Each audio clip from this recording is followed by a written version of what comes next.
तहरीक इंसाफ के रहनुमा नथिया गली में इस वक्त मीडिया से बात कर रहे हैं। 3 दफ़ा MP रहा हूँ, नागम जिला रहा हूँ, सब कुछ रहा हूँ। हमारी Qureshi family belong to Sargodha जी।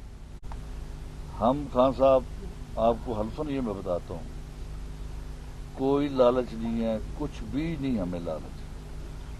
पाकिस्तान की आप आखिरी उम्मीद हैं, और जो ये गए पाकिस्तान की आखिरी उम्मीद है। अब नवाज शरीफ और पीपल्स पार्टी को सब ने देख लिया। मैं हर नमाज में ये दुआ करता हूँ कि या अल्लाह, अल्लाह आपकी हिफाजत करे, आपकी पार्टी की, कि अल्लाह, ये आप सबसे मेरी रिक्वेस्ट है, जो नमाज पढ़ते हैं, जो दुआ मांगते हैं, ये खान साहब, तरीन साहब की, ये सब की, इनकी हिफाजत की दुआ करें। दुश्मन बहुत ज्यादा हैं और इंशाल्लाह जी हम आप पार्टी को फतह करेंगे। इंशाल्लाह जिला सरगोदा में 100% रिजल्ट आएगा इंशाल्लाह। और आप 2 बंदे और भी हैं, वो भी सरगोदा में आएंगे। मेरे बड़े भाई हैं, मैं आप उनसे रिक्वेस्ट करूंगा वो तकरीर करें जी। जफर कुरैशी जी, थोड़ा तारफ ही करा दें। मैं जनाब आला एडिशनल डायरेक्टर जनरल FIA रहा हूँ। इससे पहले कि मैं बोलूँ, इमरान खान साहब, जहांगीर तरीन साहब, बाकी personality. Zafar Ahmed Qureshi, additional director general FIA Zafar Ahmed Qureshi. मैंने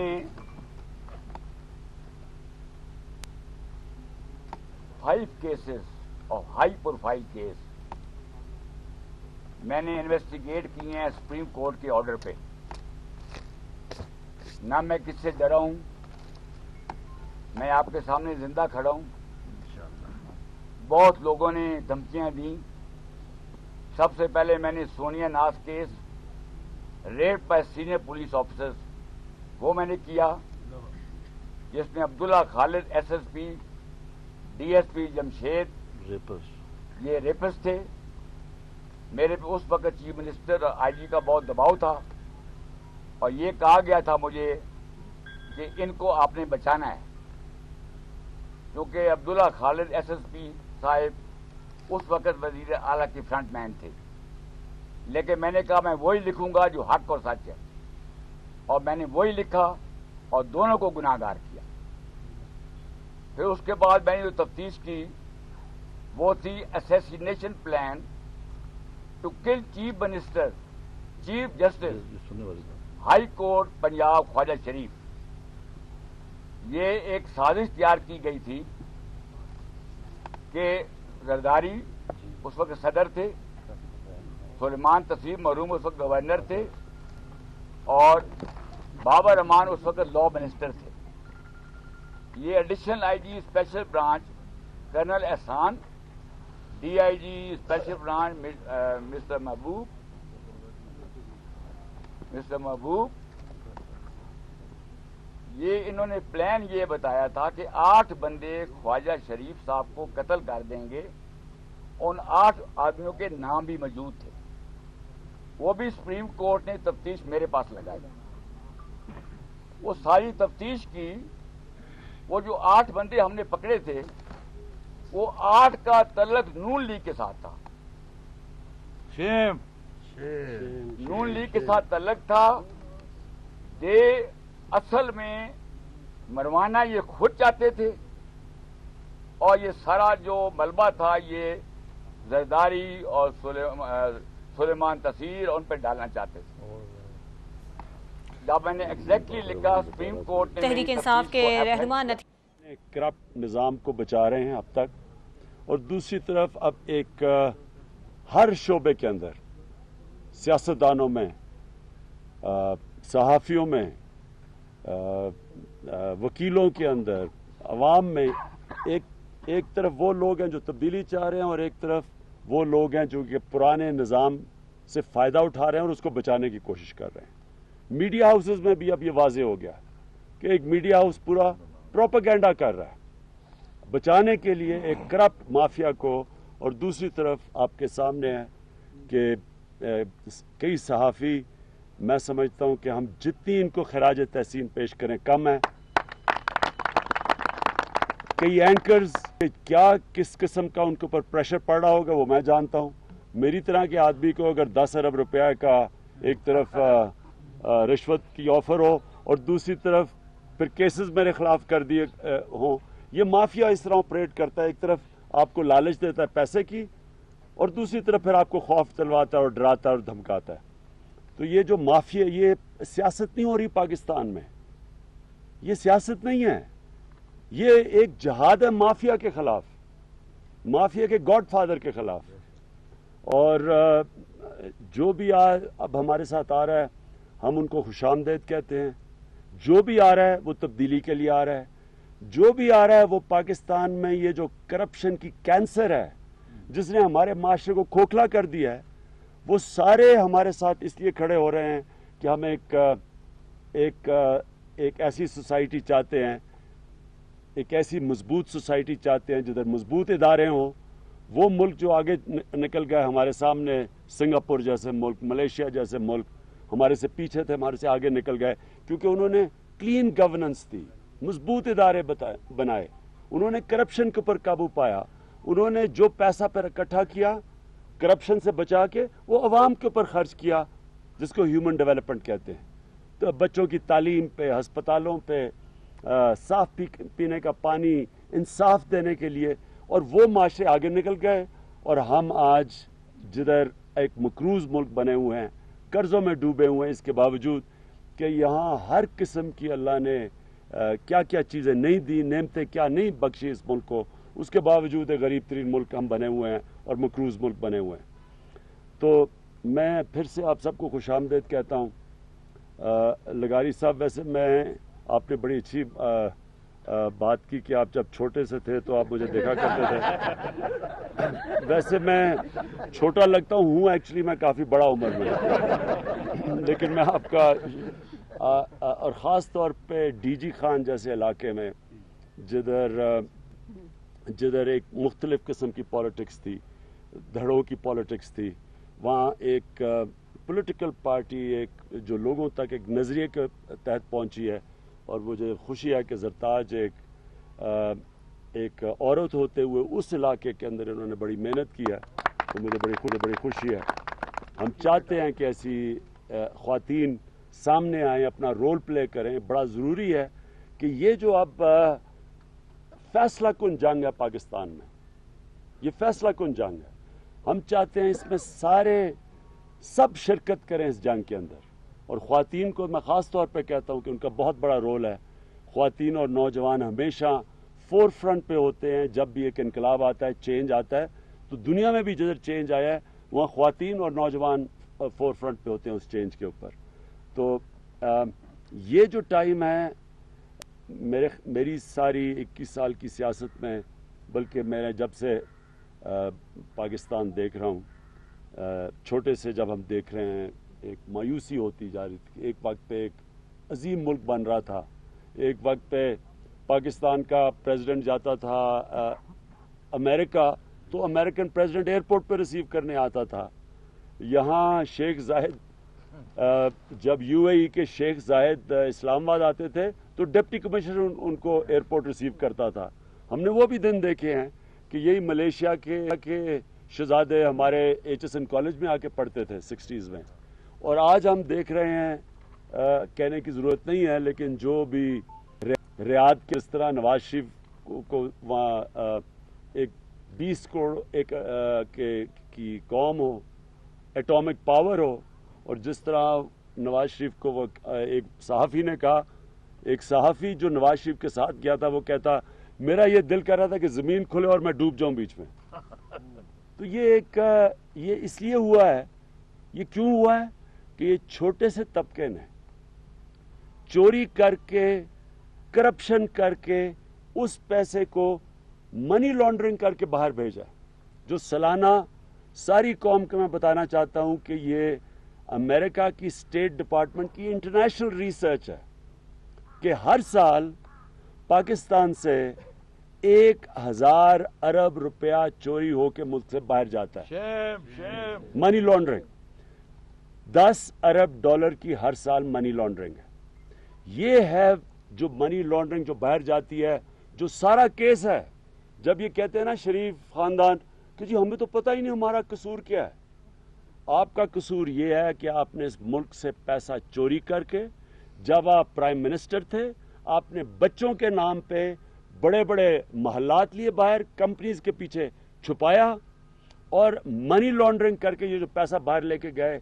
जब मुल्क का प्राइम मिनिस्टर मनी लॉन्ड्रिंग करता है, जब मुल्क का फाइनेंस मिनिस्टर लिख के देता है कि वो मनी लॉन्ड्रिंग करता था प्राइम मिनिस्टर के लिए, जब एक सबसे बड़े बैंक का जो सरबराह है सईद अहमद, वो सईद अहमद का इसहाक डार प्राइम मिनिस्टर जो फाइनेंस मिनिस्टर, वो ये कहता है कि ये सईद अहमद के जरिए मनी लॉन्ड्रिंग होती थी नवाज शरीफ की, तो ये कैसे रोक सकते हैं? ये जो 1000 अरब रुपया मनी लॉन्ड्रिंग होकर मुल्क से बाहर जाता है, कौन रोकेगा इसको?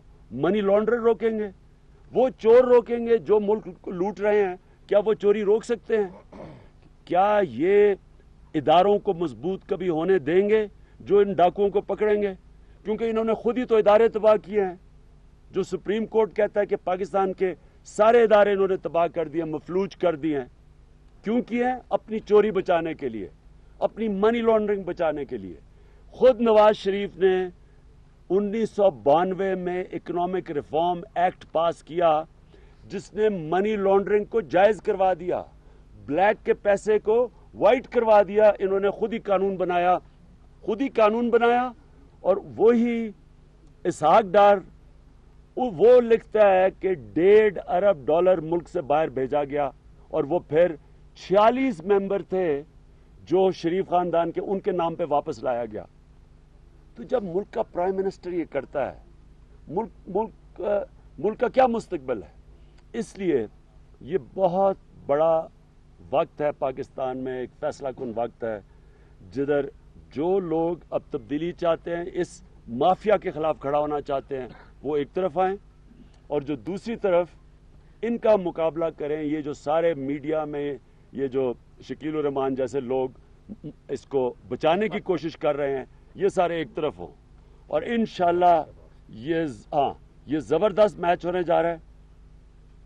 मैं इसकी बड़ी देर से इंतजार कर रहा था, बड़ी देर से मैं इस वक्त की इंतजार कर रहा था। मैं अल्लाह का शुक्र अदा करता हूं कि वो ये वक्त ले आया। ये वो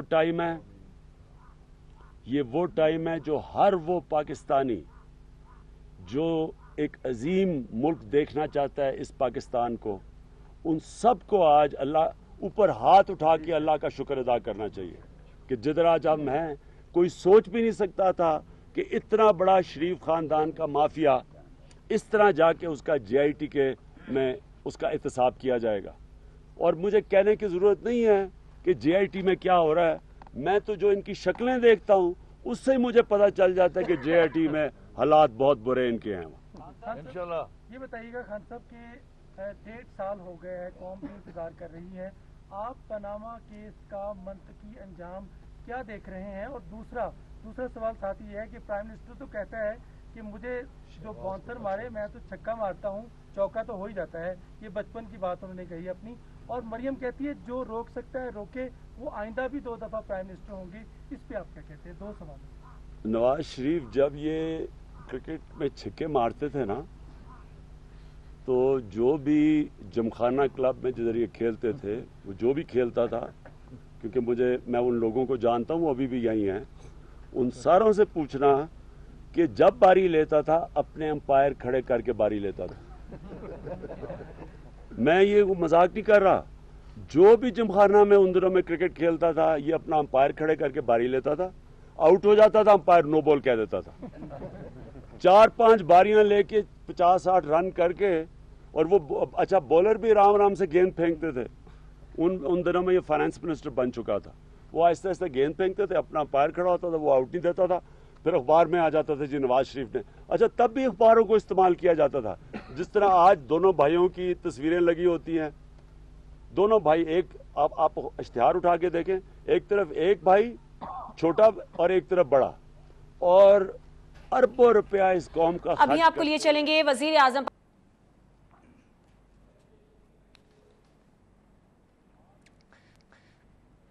एक बार फिर से आपको लिए चलेंगे नथिया गली, जहां पर इमरान खान इस वक्त मीडिया से बात कर रहे हैं।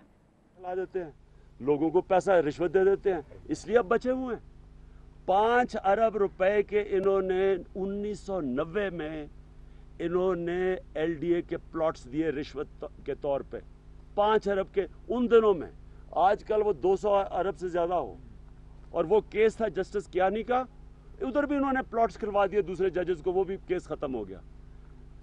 मैं तो इंतजार कर रहा हूं कि अदालत में मैं जाऊं, मैं तो एक पूरी किताब बन जाएगी जो आपके ऊपर मैं चीजें सामने लाऊंगा। यानी ये 1-2 इल्जाम नहीं है, किताब है पूरी आपके ऊपर।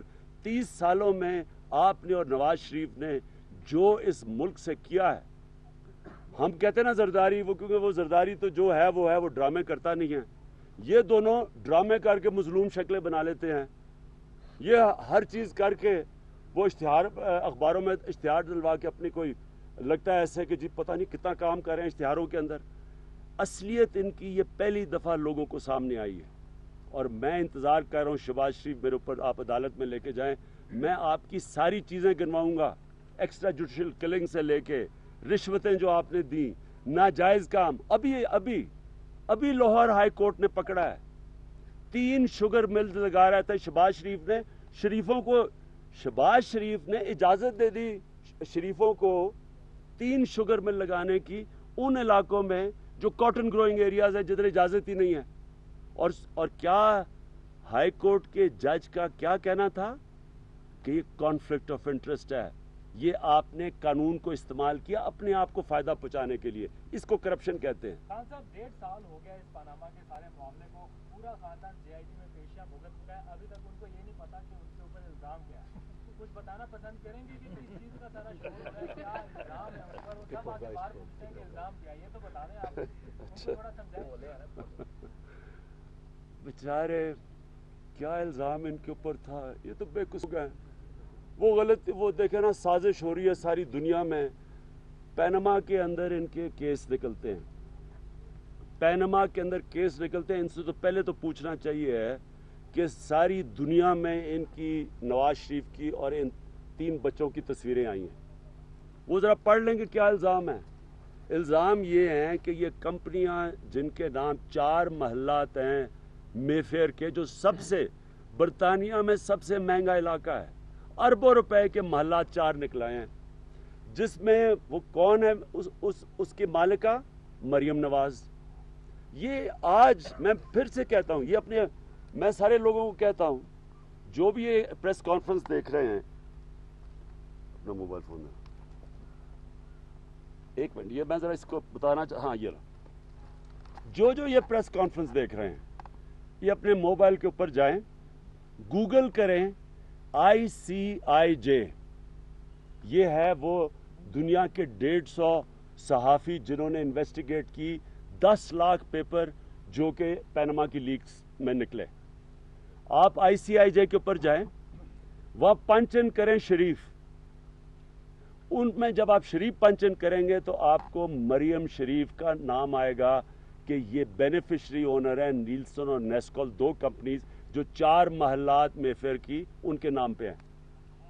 अब मुझे ये बताएं कि ये मैंने तो नहीं किया, ये किसी ने पाकिस्तान में तो नहीं किया, ये इंटरनेशनल इंकशाफ, ये अल्लाह की तरफ से पकड़ हुई, इनको ख्वाब में भी नहीं था कि ये पकड़े जाएंगे, इस तरह ये चीजें बाहर आ जाएंगी 2016 में। और जब वो सामने आई तो बहुत छोटी सी उम्र के बच्चे बेचारे 45 साल के हुसैन शरीफ, उन्होंने कहा अल्हम्दुलिल्लाह ये हमारे हैं। ये पिछले बारी, उससे पहले 5-6 साल पहले मरियम नवाज कहती हैं कि वो सबको याद है सना बुचा का प्रोग्राम, ना मेरी ना मेरे खानदान की, बाहर तो छोड़े पाकिस्तान में भी कोई प्रॉपर्टी नहीं है। इसका मतलब कि ये छुपा रहे थे, निकला या इंकशाफ पैनमा में, वो आज आप अभी भी उनकी वेबसाइट पे है। अगर, और इसका मतलब ये है कि जब मरियम ने 93 में उसके नाम पे ये 4 महल्लात लिए थे तो मरियम के पास ना, वो बच्चों के पास तो पैसा ही नहीं था। इसका मतलब नवाज शरीफ का पैसा था। इसका मतलब नवाज शरीफ ने अपने बच्चों के नाम पे प्रॉपर्टीज ली बाहर जब वो प्राइम मिनिस्टर था मुल्क का। अब मैं बता, तो इससे बड़ा जुर्म क्या है कि मुल्क का प्राइम मिनिस्टर चोरी करके पैसा मुल्क से बाहर भेजता है, मनी लॉन्ड्रिंग करता है, اور اپنے نہیں بچوں کے نام پہ پراپرٹیز لے لیتا ہے. اب جب یہ سارا ڈرامے کرتے ہیں جی دیکھیں بچے سامنے آ رہے ہیں, ہم نے تو بچوں کے انہیں نام پراپرٹیز کی, آپ نے بچوں کے نام, نواز شریف آپ ذمہ دار ہیں, آپ نے بچوں کے نام میں پراپرٹیز کی اور اب وہ بچوں کے نام آ رہے ہیں. اب آپ جواب دیں, جواب آپ کے پاس ہے نہیں. آپ نے قطری کا نام لے دیا, وہ قطری کا جو آخر میں وہ جو قطری کو انہوں نے سوچا نا کہ وہ 1122 آ کے ان کو بچا لے گی, وہ قطری بیٹھ کے جا کے قطر میں وہ تلور مارنے تو آ جاتا ہے یہاں, وہ پورٹ قاسم میں 200 ارب روپے کا کانٹریکٹ سائن کرنے کے لیے تو آ جاتا ہے, لیکن اب ان کو بچانے کے لیے نہیں آ رہا, کیونکہ قطری کو پتا ہے کہ یہ سارا جھوٹ ہے. اصل مالکہ مریم نواز ہیں. وہ جو برٹش ورجن آئلینڈ میں جب بھی ٹیسٹ کروائیں گے ان کی ویب سائٹ پہ ہے, جب بھی یہ پتا چلے گا نا کہ اس کے اصل ان محلات کی اصل مالک کون ہے, وہ ہے مریم نواز.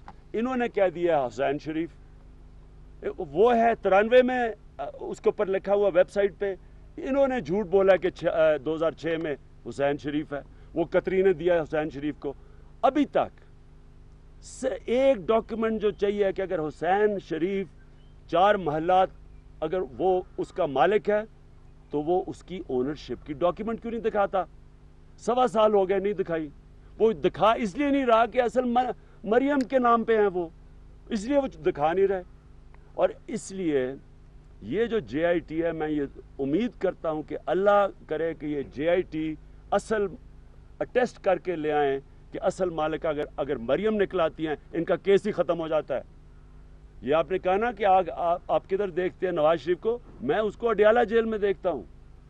جب پتہ چلے گا نا کہ اصل مالک یہ 4 لنڈن کے فلیٹس کے کون ہیں, سب کو پتہ چل جائے گا کہ وہ ہے مریم نواز. جب مریم نواز ہوں گی تو 93 میں تو اس کے پاس پیسہ ہی نہیں تھا, ان کے پاس تو ابھی بھی پیسہ نہیں ہے. تو 93 میں اگر انہوں نے یہ فلیٹس لیے اور وہ مریم نواز ان کی مالکہ ہیں, اس کا مطلب کہ نواز شریف نے اپنا پیسہ ان کے نام پہ کیا ہے. نواز شریف کا پیسہ تھا, چوری کر کے منی لانڈرنگ کر کے باہر بھیجا اور مریم نواز کے لیے. اس لیے اس طرح نواز شریف پھنستے ہیں, کہتے ہیں جی نواز شریف کا تو نام ہی نہیں ہے. نواز شریف کا نام اس لیے ہے کہ وہ بچوں کے نام پہ اس نے فلیٹس لیے, جبکہ ان بچوں کے پاس تو کوئی پیسہ ہی نہیں تھا. حسین اور حسن تو تب پڑھ رہے تھے, ان کے پاس تو پیسہ ہی نہیں تھا. اس کا مطلب کہ کرپشن ہوئی ہے, منی لانڈرنگ ہوئی ہے, کنسیلمنٹ آف ایسٹس ہوئی ہے, ٹیکس ایویژن ہوئی ہے, 4 قانون توڑے ہیں انہوں نے ملک کے. بار بار وفاقی وزراء بار بار یہ کہہ رہے ہیں کہ کچھ قوتیں ہیں جو مسلم لیگ نون کی حکومت ختم کرنا چاہتے ہیں, اور نواز شریف ایک پاپولر لیڈر ہے ان کے بقول, اور ان کو رستے سے ہٹانا چاہتے ہیں, اور پی ٹی آئی بھی کسی کے کہنے پہ سب کچھ کر رہی ہے. تو خان صاحب وہ قوتیں کون سی ہیں, آپ کچھ جانتے ہیں ان کے بارے میں؟ دیکھیں جی, ان کے اوپر ان کی ذمہ داری ہے کہ بتائیں کون ذمہ دار ہے, یہ کون کانسپریسی کر رہا ہے, نام لیں کون ہے یہ. کیا وہ آئی سی آئی جے کر رہی ہے؟ تو اس میں تو 3 پرائم منسٹر چلے گئے, 2 پرائم منسٹر گئے ہیں, ایک تیسرا پرائم منسٹر ڈیوڈ کیمرون, اس نے جا کے اپنی پارلیمنٹ کے سامنے اپنی تلاشی دی ہے.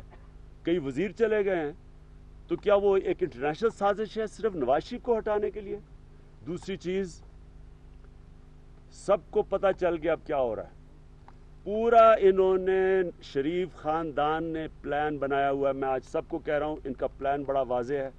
انہوں نے جے آئی ٹی اور سپریم کورٹ کو اب ڈسکریڈٹ کرنا ہے, انہوں نے پاکستانی فوج کو ڈسکریڈٹ کرنا ہے, انہوں نے کانسپریسی کہنی ہے کہ جی جوڈیشل کو یہ سپریم کورٹ اور یہ فوج مل کے ان کو فارغ کر رہی ہے. جس طرح کہ نواز شریف کو پتہ نہیں اتنی بڑی کانسپریسی کی ضرورت کیوں ہے, اور پتہ نہیں یہ کیا آدمی ہے جس کو اتنی بڑی ہمیں کانسپریسی, ایک انٹرنیشنل کانسپریسی چاہیے نواز شریف کو فارغ کرنے کے لیے. یہ جان کے اب ڈسکریڈٹ کریں گے. یہ وہ نواز شریف ہے جس نے سپریم کورٹ کے اوپر ڈنڈوں سے حملہ کروایا تھا. یہ ملک کے سارے ادارے تباہ کرے گا اپنی چوری بچانے کے لیے. اور اس لیے میں سارے پاکستانیوں کو کہہ رہا ہوں آپ تیار رہیں. اگر انہوں نے کہا اس باری اگر انہوں نے سپریم کورٹ کے اوپر کسی قسم کے اٹیکس کیے, میں آج سب کے سامنے کہہ رہا ہوں کہ جو پبلک اب نکلے گی پاکستان کی تاریخ میں اتنی پبلک نہیں نکلے گی. سر ایک سوال ہے, JIT کو میں پرسنلی کور کرتی ہوں, جب بھی ہم MNAs اور MPs سے بات کرتے ہیں تو وہ بالکل ریڈی ہیں کہ سپریم کورٹ پہ اگر کچھ بھی ہوتا ہے تو وہ اپنے لیڈر کے لیے کچھ بھی کرنے کو تیار ہے. ایک بات تو یہ, دوسری بات یہ کہ SSCC کی جانب سے جو ظفر حجازی نے ریکارڈ ٹیمپرنگ کی ہے, FIA کی جانب سے ریکارڈز جو ہے پرووائڈ نہیں کیے گئے JIT کو, ان سب کے باوجود ہم کیسے ایک عوام ہونے کی حیثیت سے یہ امید رکھ سکتے ہیں کہ یہ جو تحقیقات ہو رہی ہیں صاف شفاف ہے اور اس سے یہ کسی طرح بھی نہیں بچ سکتے. دوسرا سوال میرا یہ ہے کہ سر جیسے ہی JIT کے اندر جاتے ہیں, باہر نکلتے ہیں تو کہتے ہیں یہودی سازش ہے اور عمران خان کی پارٹی کے لیے نازیبا الفاظ استعمال ہونا شروع ہو جاتے ہیں. مجھے بتائیے گا کہ یہودی کون اندر بیٹھے ہوئے جو کہ اتنا ان کو ڈرا کے باہر بھیجتے ہیں؟ دیکھیں پہلے تو یہ جو کہہ رہے ہیں کہ یہودی سازش ہے, میں بھی تصویر دیکھ رہا تھا کہ اسرائیلی پرائم منسٹر کے ساتھ نریندر مودی ایسے مل رہے تھے جیسے بچھڑے ہوئے بھائی مل رہے ہیں. یہ ابھی آج ہی اخباروں میں تصویر آئی ہوئی ہے. اور مودی, سارے پاکستان میں مودی کو کون پسند ہے؟ نواز شریف. اپنی بیٹی کی شادی پہ اس کو بلا رہا ہے, فورن آفس سے بھی نہیں پوچھ رہا. وہاں جا رہا ہے کھٹ منڈو میں تو خفیہ میٹنگ ہو رہی ہے. وہ برکت دت اپنی کتاب میں لکھتی ہے کہ وہ دونوں خفیہ میٹنگ کر رہے ہیں چھپ کے, کہ نواز شریف اپنی فوج سے بچ کے اور وہ اپنے جو ہندو. ایک جانب عمران خان نتھیا گلی میں پریس کانفرنس کریں, دوسری جانب وزیر اعظم نواز شریف حویلی لکھا میں پاور کنٹرول روم کا دورہ کر رہے ہیں.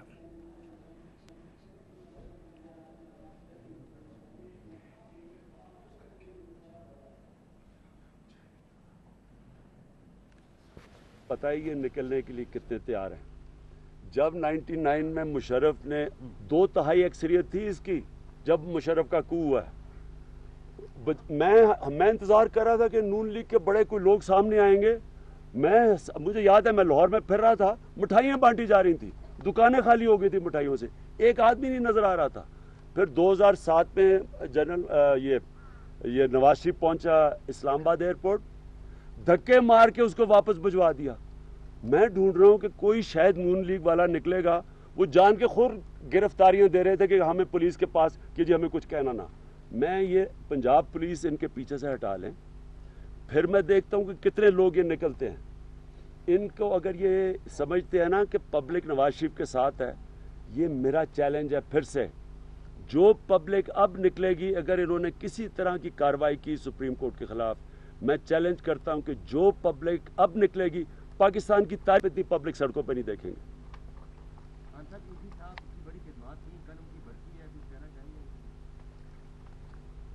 جی عیدی صاحب نے پہلی ڈونیشن شوکت خانم کینسر ہاسپٹل کو دی تھی. یعنی جب میں شروع کر رہا تھا تو جو پہلے انسان نے پیسے دیے تھے دبئی کے اندر, وہ مولانا عیدی صاحب نے دیے تھے.